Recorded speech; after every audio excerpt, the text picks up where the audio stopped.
प्रिय विद्यार्थियों, BSR Hindi literature YouTube channel पर प्रोफेसर एसआर मीना की ओर से आप सभी का स्वागत। BA part first Hindi literature section B के विद्यार्थियों के लिए वीडियो रिकॉर्डिंग के द्वारा आपके पाठ्यक्रम का जो महत्वपूर्ण कवि है तुलसीदास, जिस पर अपन पिछले व्याख्यान में भी बात कर रहे थे, आज उन्हीं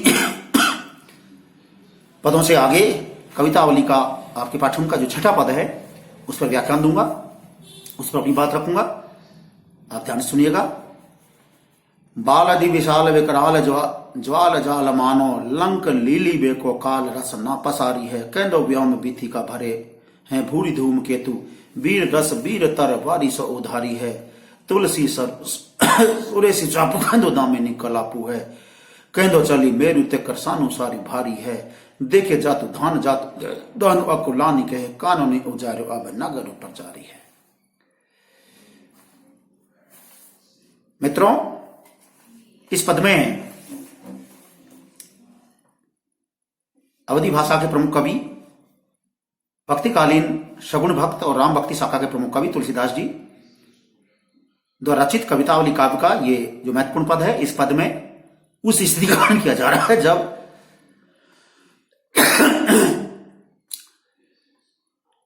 सीता माता का पता लगाने के लिए हनुमान जी लंका की तरफ बढ़ रहे हैं। लंका के ऊपर आसमान में हनुमान जी चलते हुए जाते हुए कैसे कैसे प्रतीत होते हैं, उनको तुलसीदास जी ने विभिन्न प्रकार की उपमाएं देकर के संबोधित किया है। उसी का इसमें वर्णन किया जा रहा है। आप सुनिएगा, देखिएगा। बालदि विशाल विकराल ज्वाल जाल मानो। उत्प्रेष अलंकार का सहारा लेते हुए तुलसीदास जी कहते हैं कि मानो ऐसा लग रहा है जैसे, अर्थात बलशाली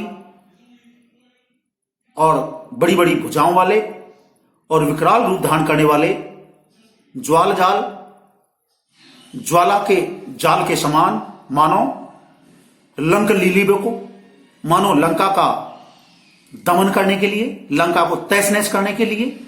काल रसना पसारी है, अर्थात काल ने मानो अपनी जिब्या पसारी है, अपनी जिब्या बाहर निकाल ली हो। रसना मानी जीव, कहना मानी अथवा।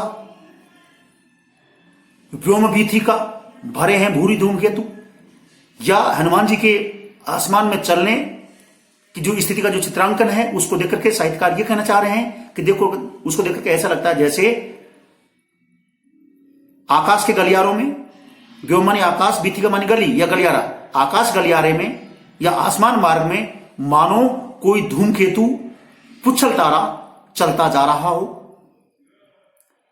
वीर रस वीर तलवारी सो उघारिए, या फिर ऐसा लगता है वीर रस से ओतप्रोत किसी वीर व्यक्ति ने अपनी नाक से तलवार निकाल करके मानो आसमान में छिटका दी हो, छोड़ दी हो। तुलसी सुरेश चापू, तुलसीदास जी आगे कहते हैं कि ऐसा लगता है कि उसी धनुष, या ऐसा लगता है सुरेश चापू यानी इंद्र ने मानो अपना धनुष, चापू माने धन, सुरेश माने इंद्र, जैसे इंद्र ने अपना धनुष फैला दिया हो। केंद्र दामिनी कलापू, या ऐसा लगता है मानो जैसे कोई आसमान में बिजली चमक रही हो। कलापू माने चमकना, दामिनी मानी बिजली। केंद्र चली, केंद्र मानी अथवा। मेरू में यानी पहाड़ के ऊपर कृषाणु सरी भारी है, या ऐसा लगता है कि जैसे पहाड़ के ऊपर कोई बहुत बड़ी एक अग्नि की नदी सी प्रवाहित हो रही हो। कृषाणु मानी अग्नि, सरी मानी नदी, अर्थात जैसे ऐसा लग रहा है जैसे किसी बहुत बड़े पर्वत से कोई आग की नदी से प्रवाहित हो रही हो। उपमालंकार। देखे जातु धान जातु धानी, जातु धान मानी राक्षस, जातु धानी मानी राक्षसनी। इसी सारे दृश्य को लंका के राक्षस और राक्षसनी निहार रही थी या निहार रहे हैं। अकुलानी कहें और एक दूसरे से अकुलाते हुए, व्याकुल होते हुए, दुखी होते हुए, भयभीत होते हुए कह रहे हैं कानूनी उजारो कि कह रहे हैं एक दूसरे से, कह रहे हैं आपसे राष्ट्र एक दूसरे से व्याकुल होते, आकुल होते हुए, उकलाते हुए कह रहे हैं कि इसने तो मानो हमारे जो स्वर्ण नगरी है, यानी सोने की जो नगरी है, लंका है, उसको मानो उजाड़ दिया है। कानूनू अर्थात इसने तो हमारे सारे जंगल को उजाड़ दिया है। सारे जंगल से तात्पर्य यहां सारे अशोक वाटिका को ही उजाड़ दिया है। जब अब नगर ऊपर जारी है, और अब लगता है हमें कि अब तो नगर की यानी लंका नगरी की बारी है और प्रजा की बारी है, अर्थात अब तो ये पूरी लंका को ही जनहीन कर देगा, लंका को ही तहस नहस कर देगा। इस प्रकार से यहां तुलसीदास जी ने लंका से संबंधित और हनुमान से संबंधित वर्णन किया है।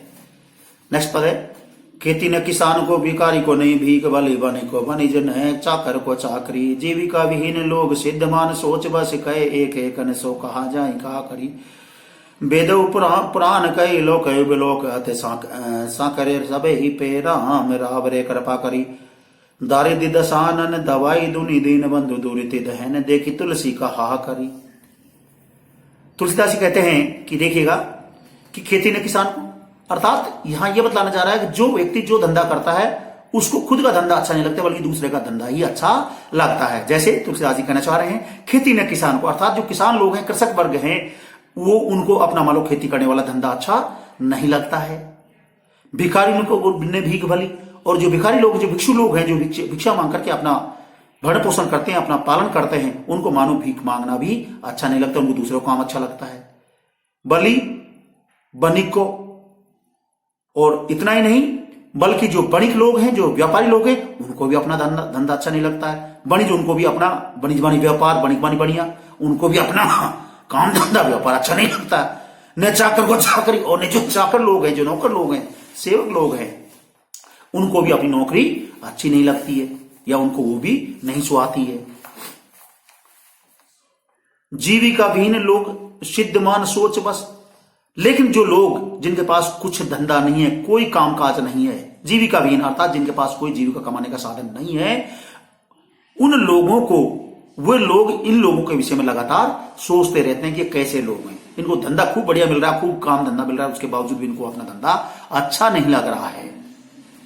सिद्धमान सोच बस अर्थात ये सिद्ध पुरुष भी हमेशा इन्हीं बातों को सोचते रहते हैं। कहे एक एकन सो, अर्थात एक दूसरे से कहते रहते हैं कि यार तेरा धंधा बढ़िया है, मेरा नहीं है, हमारा बेकार, तेरा अच्छा, अर्थात एक व्यक्ति दूसरे व्यक्ति से अपने धंधे के विषय में अच्छी और बुरी दोनों बातें बतलाते रहते हैं। और ये कहते हैं कहां जाई कहा करो, अर्थात यार जाए तो जाए कहां और क्या करें, अर्थात ये समाज का एक सिस्टम है, उसी सिस्टम के ऊपर तुलसीदास जी ने अपनी बात रखी है। तो इससे लगता है तुलसीदास जी को समाज की यथार्थता का भी काफी अनुभव है, सूझबूझ है। वेदो पुराण कहो, अर्थात वेद शास्त्र, पुराण शास्त्र हमारे इसी बात को कहते हैं। लोकों विलोकुरात, अर्थात लोक शास्त्र भी इस बात को अच्छी तरह से विलोकित कर चुके हैं या अवलोकन कर चुके हैं। सांकरे सभे पे राम रावरे कृपा करी, अर्थात जो रामचंद्र जी हैं उनकी ही कृपा इस संसार में सभी लोगों के ऊपर बराबर बनी रहती है। जो रावरे हैं, सांवरे से हैं रामचंद्र जी, उनकी सभी पर कृपा बनी रहती है, यानी गरीब हो, अमीर हो, व्यापारी हो, धनिक हो, नौकरी पेशा हो, दास हो, सेवक हो, कुछ भी हो, गुलाम हो, सभी पर, भिखारी हो, भिक्षुक हो, सभी पर, अमीर वर्ग हो, मध्यम वर्ग हो, गरीब वर्ग हो, जो भी हो, निम्न वर्ग हो, सभी पर उन्हीं रावरे से और सांवरे भगवान राम की ही एक तरह से कृपा बनी रहती है, बनी हुई रहती है। दारिद्र दशानन दवाई दूनी दीन बंधु, दारिद्र दशानन, अर्थात ऐसा लगता है जैसे जो दशानन है, कौन, रावण जी, दशमुख वाले हैं, उनको मानो उन्होंने रामचंद्र जी के साथ ऐसा करके, यानी उनकी पत्नी को ये ले आए थे, तो ऐसा करके एक तरह से उन्होंने रामचंद्र जी से एक दुश्मनी मोल ले ली है और अपनी दरिद्रता का उन्होंने एक तरह से बुलावा दे दिया है। दारिद्र दशानन, अर्थात दरिद्रता रूपी, दशानन दवाई दूनी, अर्थात दुगनी गति के साथ अपनी मनोभावनाओं को दबाए हुए हैं। दीनबंधु, दीनबंधु कौन? अर्थात दिनों पर दया दिखाने वाले रामचंद्र जी, फिर भी उनके ऊपर अभी भी बराबर एक तरह से दया बनाए हुए हैं कि उनको अवसर दे रहे हैं कि समझ जाए, थोड़ी बहुत इनको समझ आ जाए। दुरित दहन देखी तुलसी हाहाकारी। तुलसीदास जी कहते हैं कि जब दुरित दहन अर्थात लंका नगरी को जलते हुए देखा तो जो दशानन था, जो लंका का राजा दशानन था, वो भी मानो दरिद्र के समान प्रतीत होने लगा। तुलसी हाहाकारो। और तुलसीदास जी कहते हैं कि चारों तरफ मानो लंका के सभी प्राणी हाहाकार करने लगे। स्वयं रावण भी अपने आप को दरिद्रता के समान प्रतीत कराने लगा। धूत कहो अवधूत कहो रजपूत कहो जौला कहो कहो, काऊ की बेटी सो बेटा ने ब्याहो, काऊ की जाति बर बिगार ने सो, तुलसी सरनाम गुलाम को राम को, जाको रुचे सो कहे कछु सो, मांगी की खेबो मसीद को सोई बोले को देव को दो। तुलसीदास जी कहते हैं कि संसार में हमें बिल्कुल निर्मोही की तरह जीना चाहिए। किसी प्रकार का कोई लोभ मोह हमारे अंदर नहीं होना चाहिए और निर्मोही होकर के, निस्वार्थी होकर के, निसंकोच होकर के हमें भगवान राम की आराधना करनी चाहिए, उन्हीं की भक्ति करनी चाहिए। और मैं यही बात सोच करके ये कह रहा हूं कि धूर्त कहो, तुलसीदास जी कहते साहब मुझे कोई धूर्त कहो, अवधूत कहो कोई मुझे अवधूत साधु कहे, रजपूत कहो अर्थात मुझे कोई रजपुत्र कहे यानी राजा का पुत्र कहे, जोला कहे मुझे चाहे कोई जुलाहा दंपति का पुत्र कहे। अर्थात तुलसीदास जी कहना चाहते हैं चाहे समाज के व्यक्ति मुझे चाहे जो कुछ कहें, मुझे किसी की कोई परवाह नहीं है। काऊ की बेटी सो बेटा न ब्याहूं, अरे न तो मुझे किसी की बेटी से अपना बेटा ब्याहना है, काऊ की जाति बिगाड़ने को, और नहीं मुझे किसी की कोई जात पात से कोई मतलब है, यानी मुझे किसी की कोई जाति से भी कोई लेना देना नहीं है, मैं किसी की कोई जाति भी नहीं बिगाड़ना चाहता। तुलसी सरनाम गुलाम गुलाम को, तुलसीदास जी कहते हैं भाई मुझे तो इस संसार के किसी भी लोगों से किसी भी तरह का कोई लेने देना नहीं है, मैं तो केवल इस दुनिया में सरनाम जो सर्वश्रेष्ठ नाम है कौन? राम, उसी राम नाम का मैं गुलाम हूं, वही मेरे लिए सर्वश्रेष्ठ है और सारी दुनिया में वही सर्वश्रेष्ठ है, उसी के मैं गुलाम रहना चाहता हूं, बने हुए रहना चाहता हूं। रुचि सुख अर्थात मैं रुचि पूर्वक उन्हीं को पहचानता हूं, जानता हूं। रुचि सो कहे कछु ओ अर्थात मैं रुचि पूर्वक ही उनको जानता हूं, पहचानता हूं और उनके अलावा मैं किसी और को कुछ भी नहीं समझता हूं या कुछ भी नहीं जानता हूं, क्योंकि मुझे और किसी कोई परवाह नहीं है। मुझे तो केवल अपने प्रियतम जो कि मेरे इष्ट देव हैं, मेरे स्वामी हैं, मेरे आराध्य देव है रामचंद्र जी, मैं उन्हीं का सदैव दास बनकर के रहना चाहता हूं।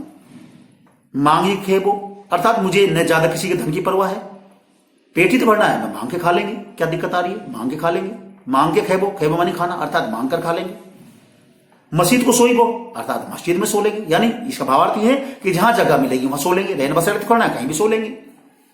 लेबो को एक उन्हें देवो को दो अर्थात हमारे पास न लेने को है न देने को है, न हमारे पास कोई धन माया है जो कोई हमें चोरी कर लेगा या हमारे डाका डाल लेगा, अर्थात हमें किसी प्रकार का कोई डर नहीं है। अतः हम निर्भीक होकर के, निसंकोच होकर के, निर्मोही होकर के इस संसार में सदैव जीवन यापन करते हैं और सदैव अपने प्रियतम भगवान राम जिन्हें मैं अपना इष्ट देव, अपना सब कुछ मानता हूं, उन्हीं की आराधना करता हूं, उन्हीं की भक्ति में लीन रहता हूं और वही मेरे सबसे बड़े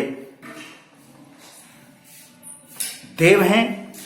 उन्हीं की कृपा मैं सदैव पाना चाहता हूं, उन्हीं के चरण कमलों में अपना ध्यान लगाए रखना चाहता हूं। इन्हीं भावनाओं के साथ, इन्हीं व्याख्यानों के अनुशीलन के साथ प्रोफेसर एस आर मीना को दीजिए इजाजत। आप सभी को बहुत बहुत धन्यवाद।